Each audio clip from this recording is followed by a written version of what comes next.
আসসালামু আলাইকুম। এর আগের ক্লাসে আমরা দেখেছিলাম চতুর্ভুজের ভিতরে ত্রিভুজ নির্ণয়ের সংখ্যা।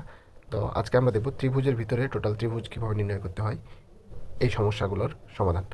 তো আমরা প্রথমে এই চিত্রটার কথা বিবেচনা করব। যখন আমরা দেখব শুধুমাত্র যে ত্রিভুজের ভিতরে এভাবে একটা করে স্টেপ দেওয়া আছে, হ্যাঁ, তখন আমরা যে নিয়মটা বিবেচনায় নেব সেটা হচ্ছে যে আমরা প্রথমে যে কাজটা করব, ত্রিভুজগুলোর সংখ্যাকে আমরা মার্কিং করব। আচ্ছা, সেটা মার্কিং করব। তাহলে আমরা মার্কিং করে 2 পেলাম। এখন আমাদের কাজ কি? এই 1 এবং 2কে যোগ করলে পাবো 3। এই চিত্রটার ভিতরে টোটাল 3টা ত্রিভুজ আছে। আপনি গুনে দেখেন, এটা একটা, 2টা, টোটালটা একটা, মানে এই পুরোটা একটা।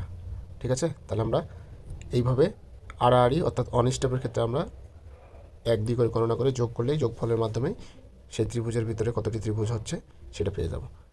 এখন একটা জিনিস খেয়াল করেন, আমি যদি এখানে আরেকটা ত্রিভুজ যোগ করতাম তাহলে কি দাঁড়াতো ফলাফলটা? তাহলে আমরা এখানে কি করতাম? 3 1 2 3 মার্কিং করতাম। দেন আমাদের কাজ হতো 1 + 2 + 3 = 6। তাহলে এই ত্রিভুজটাই আমাদের টোটাল 6টা ফিগার হবে। কেমনে দেখেন, 1 2 3টা, এবং এইখান থেকে এই পর্যন্ত একটা, 4টা, আবার এই দিক থেকে এই পর্যন্ত একটা, 5টা, আবার টোটালটা একটা, 6টা। তো ছোটো ছোটোগুলোর ক্ষেত্রে আমরা হয়তো গুণে দেখাতে পারছি, কিন্তু পরবর্তী এই যে এইটার ক্ষেত্রে তো আমরা গুণে দেখাতে পারবো না, উপরের চিত্রটার ক্ষেত্রে। তার মানে আমরা বুঝলাম যে আমাদের যে রুলস, সেই রুলস অনুযায়ী এইভাবে আমরা 1 2 মার্কিং করে যোগ করলে সেই যোগফলের মাধ্যমে ত্রিভুজটার সংখ্যাগুলো আমরা পেয়ে যাব। তাহলে এখন উপরের যে চিত্রটা আছে সেটাতে যদি আমরা একটু খেয়াল করি, তাহলে দেখেন আমাদের কাজ কি? এটার মতোই একই নিয়মে করব। প্রথমে আমাদের কাজ হচ্ছে মার্কিং করা 1 2 3 4 5। ঠিক আছে না? তাহলে আমরা পাইলাম টোটাল 5টা ঘর যেহেতু পেয়েছি। এখন আমরা যেটা করব, এগুলোকে খুব সুন্দরভাবে যোগ করব।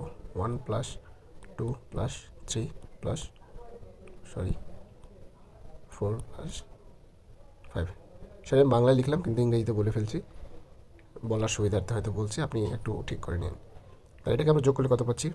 3 6 10 5 15। তার মানে এই টোটাল ফিগারটার ভিতরে, মানে এই যে ত্রিভুজটা দেখছেন, এই ত্রিভুজের ভিতরে যতগুলো ত্রিভুজ আছে সব মিলায় আমরা 15টা ত্রিভুজ পাবো। ঠিক আছে, তো এভাবে খুব সহজে আপনি ত্রিভুজের ভিতরে ত্রিভুজ নির্ণয় করতে পারেন। এখন আরেকটা জিনিস খেয়াল করেন, যদি এর মাঝে আমরা আড়াআড়ি এইভাবে দাগ কেটে দিই, হ্যাঁ, সেক্ষেত্রে আমাদের ঘটনা প্রবাহ কীরকম দাঁড়াবে? চলেন আমরা এটা একটু ক্লিয়ার করি। এখন এইরকম ফিগারের ক্ষেত্রে আমরা কিভাবে মানটা বের করব? আমাদের সেম কাজ হচ্ছে, যেগুলা এইদিকে আড়াআড়ি থাকবে সেগুলোকে আমরা মার্কিং করব। তাহলে প্রথমে ত্রিভুজের ঘরগুলোকে মার্কিং করে ফেলেছি 1 2 3 4 5।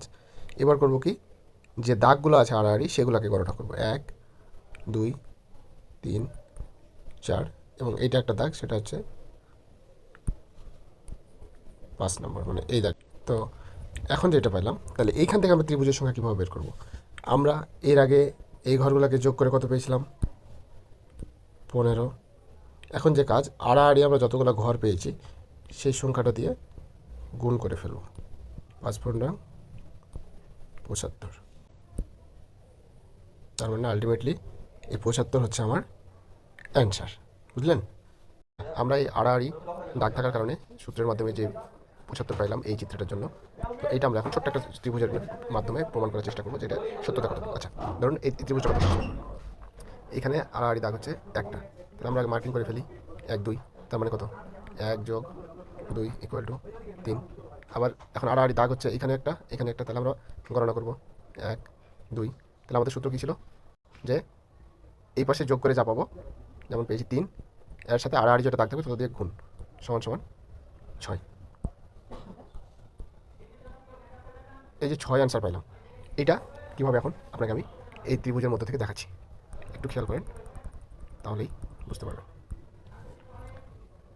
আড়াআড়ি দাগ একটা, তাহলে আমাদের প্রথম ত্রিভুজ ছিল এইটা একটা, এইটা একটা, টোটালটা একটা, কয়টা হলো? 3টা, প্লাস 3 প্লাস হচ্ছে এই যে আড়াআড়ি দাগের ভিতরে এইখানে একটা, এইখানে একটা, এবং এই টোটালটা একটা, আবার 3 = 6। তাহলে এইভাবে খুব সহজে আমরা ত্রিভুজের ভিতরে ত্রিভুজের সংখ্যা নির্ণয় করতে পারি।